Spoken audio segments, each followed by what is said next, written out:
में वो शख्स बड़ी दूर से आया तो अरब के बादशाहों का मिजाज था, प्रोटोकॉल बड़ा चाहते थे। उनका तो ये तरीका था कि हुक्मरानी करनी है जैसे भी हो।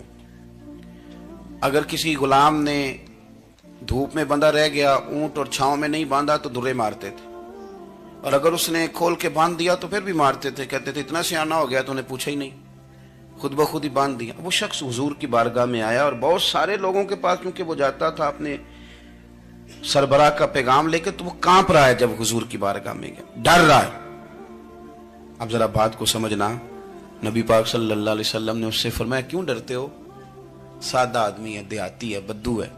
अल्लाह के रसूल ने थप की दी, क्यों क्यों डरते हो? तो कहते हुजूर मुझे आदाब नहीं आते और मुझे डर आता है, कोई बात अगर ऐसी हो गई आप मदीने की हुकूमत के सरबराह हैं तो कहीं आप नाराज ना हो जाएं। हजरत अनस बिन मालिक फरमाते हैं बात कहाँ की थी, पहुंच कहाँ गई।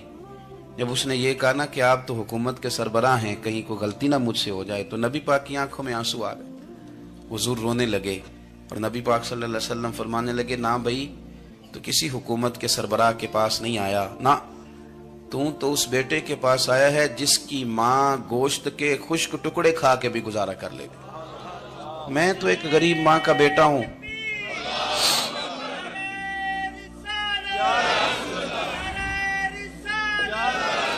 भाई अगर आपका ये ज़ौक बन जाए, देखो ना आज तो लोग भूल जाते हैं ना, कपड़े बदल लेते हैं तो वो समझते हैं कि शायद सारा कुछ ही बदल गया।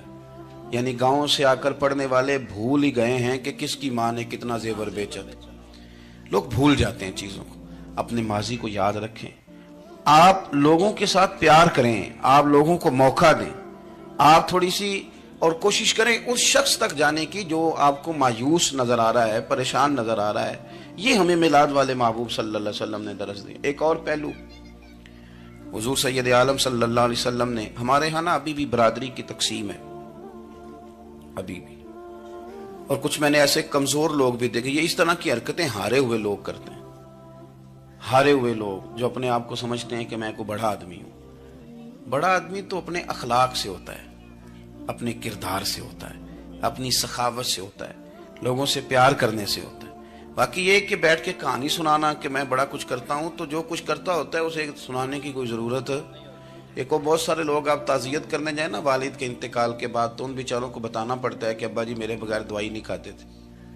तो मैं कहता हूँ अगर तेरे बगैर नहीं खाते थे फिर बताने की ज़रूरत नहीं, फिर तो सारे गाँव को पता होगा कि तेरे बगैर नहीं खाते थे। और अगर कोई दाल में काला है तो फिर तेरी वजाहत कोई बंदा कबूल नहीं करेगा। तो आपको बताना क्यों पड़ रहा है और आप बार बार इस बात का जिक्र क्यों कर रहे हैं कि हम बहुत बड़े कबीले